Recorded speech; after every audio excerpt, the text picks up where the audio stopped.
সম্প্রদায়ের অন্তর্ভুক্ত সদ্গুরুদেবকে ত্যাগ করা নিষিদ্ধ আছে। সদ্গুরুদেব ত্যাগ করলে পাপ হয়।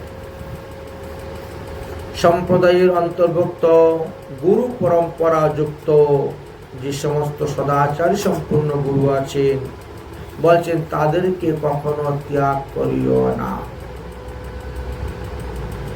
পূর্ব জন্মের প্রারব্ধ অনুসারে যদি কোন সদ্গুরুদেবের মধ্যেও কোন বিক্রিয়া দেখা যায়, তথাপি শিষ্যকে অবজ্ঞা করা কর্তব্য নয়। শাস্ত্রে কি বলছেন? গুরুর বিক্রিয়া যদি দেখো কখন, তথাপি অবজ্ঞা নাহি কর কদাচন।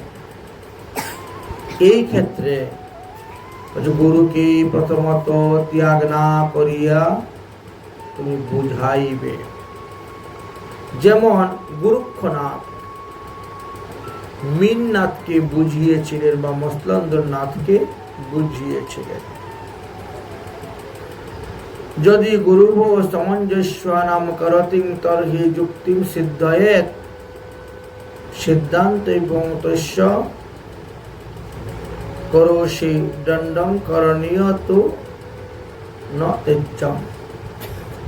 যদি গুরুদেব কোনো কারণবশত ভক্তি শাস্ত্রের বিরুদ্ধ বা ভক্তি শাস্ত্রের বিধিকে অবহেলা করিয়া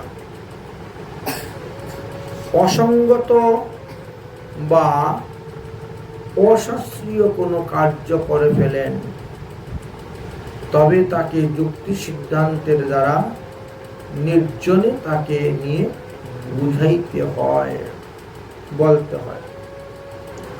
তদ আচরণের নিন্দা করিতে হইবে এবং ভক্তি শাস্ত্রোক্ত প্রমাণ সহকারে মহাজনগণের আচরণকে জানাইয়া তাহার চিত্তে শুদ্ধ ভক্তিকে প্রকট করিতে হইবে। যেমন গুরুক্ষনাথ কদলী রাজ্যে গিয়ে মসলেন্দরনাথকে উপদেশ প্রদান করিয়াছিলেন। ঠিক তত্ত্ব চিত্তকে শুদ্ধি করতে হবে। তো ঠিক তেমনি ভাবে তোমরাও শ্রী গুরুদেবের চিত্তকে সর্বদা ভক্তি দ্বারা, শুদ্ধ ভক্তির দ্বারা শুদ্ধ করে দিবে, কিন্তু তাকে ত্যাগ করিবে না। অবিদ্যা বা সবিদ্যা বা গুরুরেব জনার্দন মার্গাস্তু ব্যাপনা মার্গস্তম গুরুবে সদা গতি। সম্প্রদায়ের অন্তর্ভুক্ত সদাচারী গুরুদেবের কে কখনো ত্যাগ করতে নাই। তিনি মূর্খই হোক আর পণ্ডিতই হোক না কেন, জনার্দন তুল্য শ্রী গুরুদেবকে সুপতি থাকুক আর বিপতি থাকুক, তিনি শিষ্যের একমাত্র গতি, এটি মনে রাখতে হইবে। শাস্ত্র বচনে বলছেন প্রতিপদে গুরুযুক্তং মহাদং বিপ্রতায় পদে সংকল্পং কোটি নরকে পচ্যন্তে পুরুষাবৃণাম।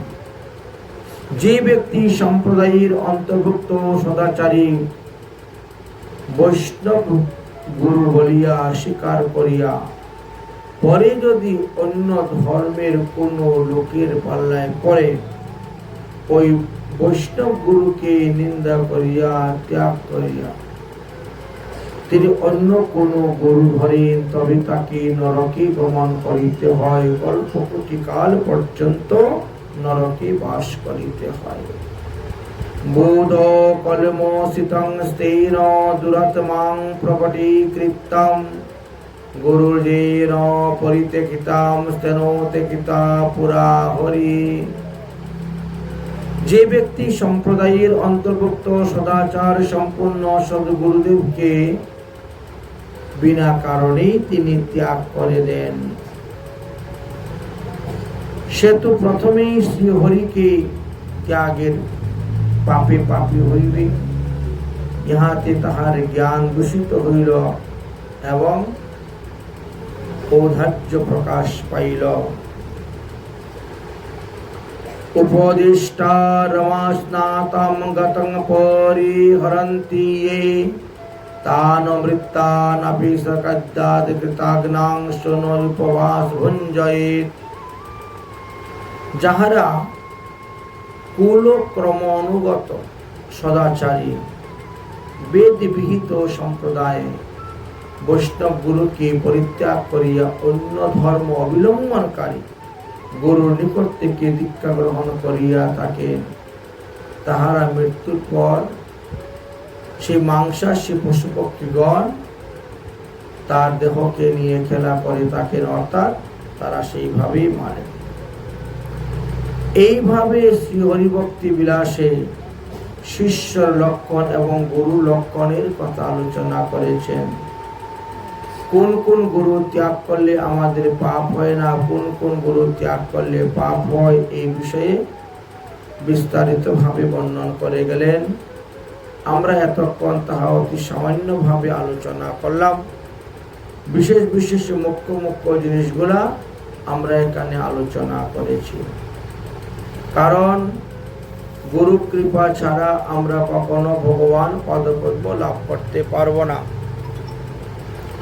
এটি সর্বশাস্ত্র সমন্বয় সিদ্ধান্ত। শ্রীরূপ গোস্বামী বা অন্যান্য জীব গোস্বামীপাদ অন্যান্য যারা আছেন সবাই আমাদেরকে উপদেশ দিয়ে গিয়েছেন যে কাদের সঙ্গ করলে তোমার লাভ হবে আর কাদের সঙ্গ করলে তোমার ক্ষতি হবে। আমরাও সেই সমস্ত কথা আজ 7 দিন যাবৎ আলোচনা করলাম। তাই গুরুতত্ত্ব কথা আজকে আমরা এখানে বিশ্রাম দিব।